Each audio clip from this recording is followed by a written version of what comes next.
when I talk to administration officials about this, the broad sense is that there's this underlying sense of unease, but we're not talking about full-fledged panic here. China brokered this diplomatic deal between Iran and Saudi Arabia, these arch rivals,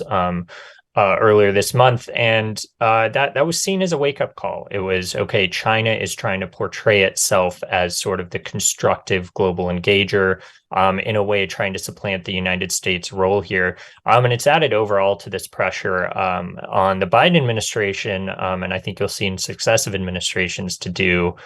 I guess, to borrow a term from a recent Oscar winner, everything everywhere all at once. That even as they're laser focused on the Asia Pacific and the war in Ukraine, they can't ignore the Middle East, Latin America, or Africa, because China is stepping up its engagement there. I think, as Amy said, that this peace plan that Xi put forward on Ukraine is, yes, it's a shameless approach, but it's also smart diplomacy for a lot of these other countries outside the West, to try to portray China as, look, the United States and its allies are fanning the flames of the conflict, pouring